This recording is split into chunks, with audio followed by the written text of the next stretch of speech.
The barrio changed its personality when the sun went down. The heat that had pressed down all day finally lifted, leaving behind a coolness that made people step outside, made them want to sit on porches and lean against cars and talk to neighbors they'd been too busy to talk to during daylight hours. The streetlights would flicker on one by one, casting pools of yellow-orange light that turned ordinary streets into something almost magical, almost dangerous, depending on which corner you stood on. And that's when you'd hear her. Not see her first, hear her. The sound of wheels on pavement, the particular squeak of a cart that had been making this same journey for decades, the rhythmic push-pause-push of someone who knew exactly how fast to go to be heard but not rushed. And then, cutting through the evening sounds of televisions and radios and children being called inside, came the call, "Tamales. Tamales calientitos." Doña Estela's voice was distinctive, not loud but penetrating, weathered by years and cigarettes and calling out into the night. It carried a warmth that made you feel like she was calling specifically to you, like she'd been waiting all day just to bring you dinner, just to see your face, just to hear what you had to say. That voice had been the soundtrack to evening in this neighborhood since 1976, when she'd first started selling tamales to make ends meet after her husband left, when her children were small and hungry and she needed to turn masa and chili into rent money. She'd start her route at exactly 6:30, right when the shift workers got home, right when mothers realized they were too tired to cook, right when the bachelor in apartment 3B started thinking about dinner. Her cart was a work of functional beauty, a modified grocery cart with a massive steel pot secured in the center, wrapped in so many blankets and towels that it looked like a textile sculpture. But those blankets weren't decoration. They were insulation, keeping her tamales hot for hours, keeping the steam trapped, keeping the magic alive. Inside that pot, wrapped in corn husks and banana leaves, were stories. Not just food stories. Because every tamale Doña Estela sold came with conversation, came with the exchange of information, came with the currency of neighborhood knowledge that was more valuable than the few dollars she charged. She knew who was fighting with their spouse, who was getting evicted, who just got a new job, who was pregnant before they even knew themselves. She knew because people told her things they wouldn't tell their own families, confessions whispered while she counted out change, secrets exchanged for steam and masa. Maria Elena would watch for her from the kitchen window, her 3 kids already bouncing with anticipation because tamales meant mom wasn't cooking tonight, meant something special, meant the evening was officially beginning. She'd hear that call, "Tamales calientitos," and grab her wallet, checking to make sure she had enough for a dozen, maybe 15 if money was good this week, maybe 20 if it was someone's birthday or she'd gotten a good tip at the restaurant where she cleaned tables. "Doña Estela," she'd call out, rushing down the stairs of her apartment building, and the old woman would stop her cart, her face breaking into that smile that showed the gold tooth on the left side, the one she'd gotten in Guadalajara 50 years ago when teeth were cheap and gold was cheaper. "Mija," Doña Estela would say, and in that one word was recognition, was belonging, was the acknowledgement that Maria Elena wasn't just a customer but part of the fabric of this place, this time, this moment. "¿Cuántos quieres?" And while Maria Elena decided, pork or chicken, red chili or green, should she get the sweet ones for the kids, Doña Estela would ask questions that seemed casual but weren't. "How's your boy doing in school? Did your sister ever come back from Phoenix? I heard noise at your place last night, everything okay?" These weren't intrusions. They were care packaged as curiosity, concern dressed as conversation. The transaction itself was ritual. Doña Estela would lift the lid of her pot, releasing a cloud of steam that smelled like childhood and comfort and home even if you'd never lived in Mexico, even if your parents hadn't lived in Mexico, even if Mexico was just a place your grandparents talked about with that particular mix of longing and relief. That steam carried the scent of corn masa that had been ground with lime, of chili colorado that had been toasted and blended with garlic and cumin, of pork that had been simmered until it fell apart with a whisper. She'd reach in with hands that didn't feel heat anymore, hands that had been reaching into boiling pots for so many years that nerve endings had surrendered, hands that knew by weight which tamales were pork and which were chicken without needing to look. She'd pull them out one by one, their corn husks or banana leaves darkened from steam, and place them in a plastic bag that wouldn't keep them hot but would keep them together, keep them from falling apart on the journey from street to table. 15, Doña Estela would announce, and Maria Elena would count out bills, crumpled ones and fives, money that had been in her apron pocket all shift, money that smelled like pine sol and grease and hard work. And in that exchange, in the moment when money passed from one brown hand to another, something else would pass too. Information. Updates. The social currency that kept the neighborhood alive. "Your neighbor, the one in 2C, Doña Estela would say, her voice dropping to that particular tone that meant gossip was coming, that meant news you needed to hear but weren't supposed to know. "She's moving out next month. Boyfriend trouble. You didn't hear it from me." And Maria Elena would file that away, would process it against her own knowledge of the building, of who came and went, of sounds heard through thin walls. She'd nod, understanding that this information came with responsibility. Don't spread it carelessly, but don't pretend you don't know when the moment comes to know. Doña Estela's route was a map of community drawn in steam and corn husks. She knew every house, every apartment building, every family. She knew who bought 2 tamales and who bought 20, who paid with exact change and who always gave her an extra dollar, who wanted conversation and who just wanted food in silence. She knew the rhythms of the neighborhood better than anyone because she was there at the transition time at dusk, when the day version of people met the night version, when guards came down and truths came out. At Mr. Gutierrez's house, she'd stop for exactly 10 minutes because he was old and alone and her tamales were often his only meal of the day and sometimes his only conversation. He'd shuffle out in his slippers and cardigan, this man who'd built houses all over Los Angeles, whose hands had laid foundation for half the buildings in downtown but who lived in a tiny rental with peeling paint and a yard that was mostly dirt. Doña Estela, he'd say, like her name was a prayer, like her arrival was a blessing. And she talked to him while he counted out coins, quarters and dimes and nickels pulled from a jar by the door, telling him neighborhood news, making him feel connected to a world that was moving on without him, making sure he knew he still mattered, he was still seen, he was still part of this. She'd refuse the exact money he counted out, would push a few coins back into his palm. "Too much, senor, you gave me too much," she'd lie and he'd protest weakly, both of them knowing the truth but honoring the fiction because dignity mattered more than dollars, because letting someone help you was easier if you could pretend it was a mistake. At the corner where the young guys hung out, the ones with lowriders and tattoos, the ones that made outsiders nervous but who were someone's sons, someone's brothers, someone's failed potential, she'd stop without fear. They'd call her abuela, even though she wasn't their grandmother, even though their real grandmothers had given up on them or never had a chance to try. "What you got tonight, abuela?" they'd ask and she'd list her inventory like it was treasure. Puerco rojo, pollo verde, rajas con queso, dulce de piña. They'd buy in bulk, 20-30 tamales to share among themselves and whatever girls had shown up, whatever friends had nowhere else to be. They'd pass around bills collected from pockets, crumpled and worn, money from jobs some legal and some not, money that all spent the same when you were hungry, when you wanted to feel like part of something, even if that something was just a circle of people eating tamales under a streetlight. And Doña Estela would tell them things too, but different things than she told Maria Elena or Mr. Gutierrez. She'd tell them about jobs she'd heard about, construction work, warehouse work, anything that paid cash and didn't ask questions.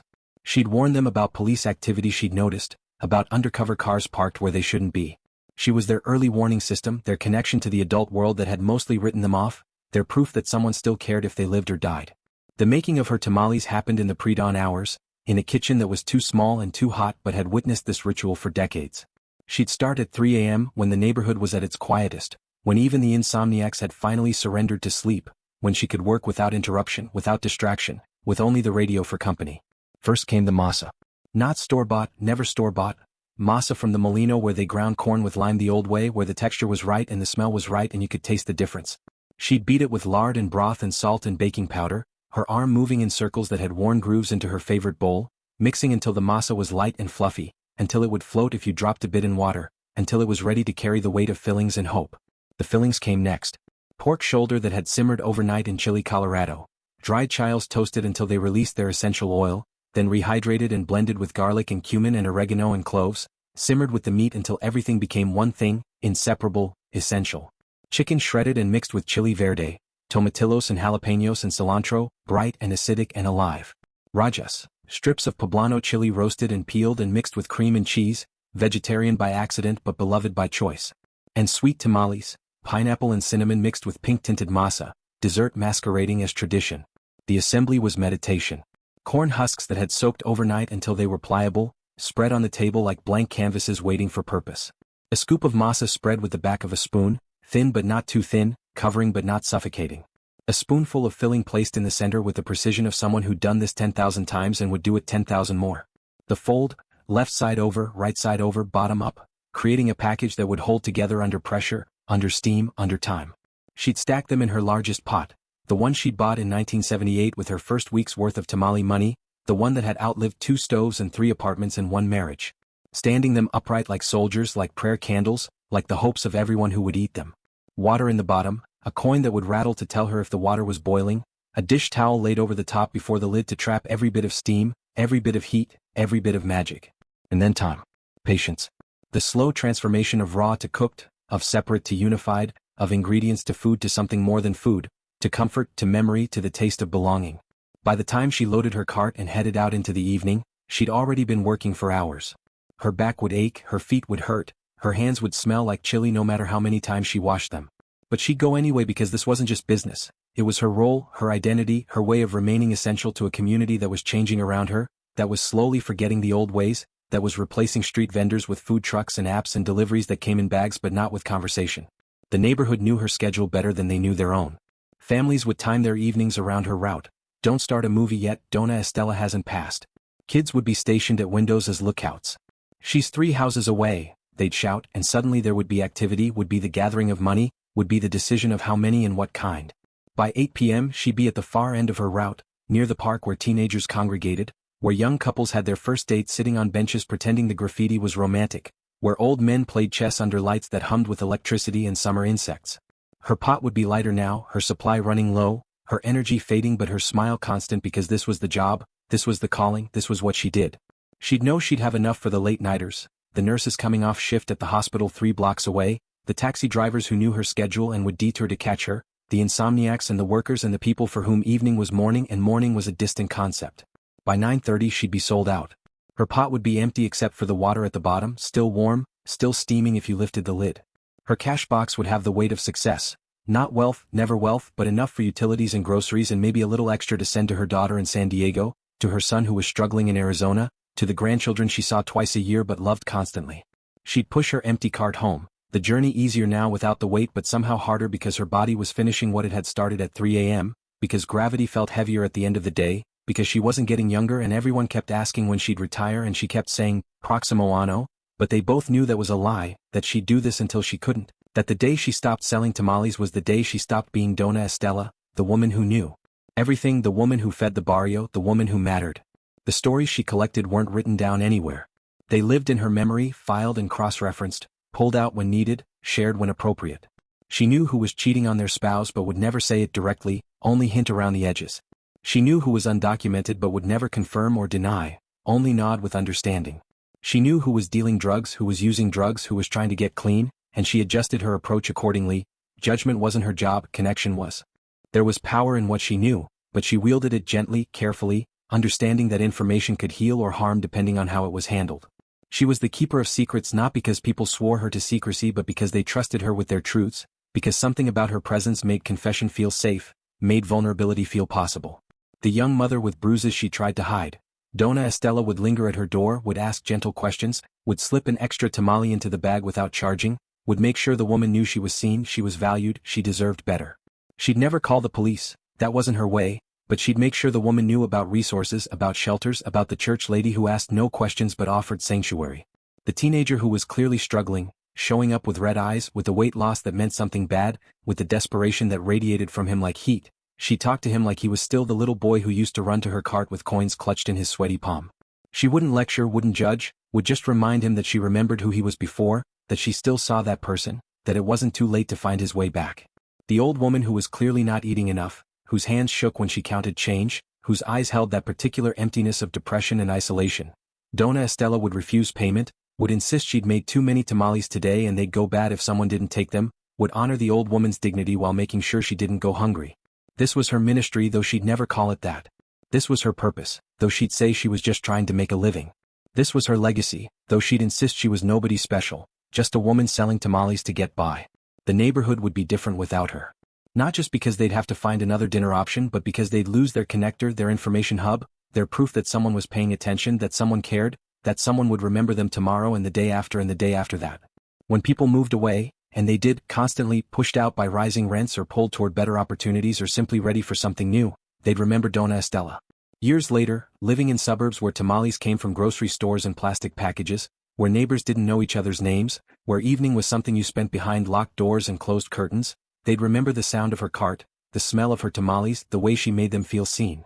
They'd try to explain it to their children born in those suburbs, those kids who'd never known neighborhood life, who'd never understood that community could be built on something as simple as a woman with a cart.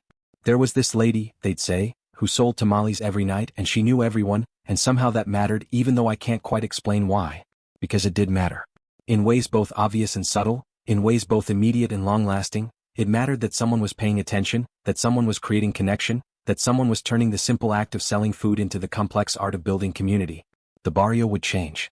Was already changing. New people moving in who didn't speak Spanish, who didn't understand the unwritten rules, who called the city to complain about street vendors and noise and the way people lived their lives outside instead of inside.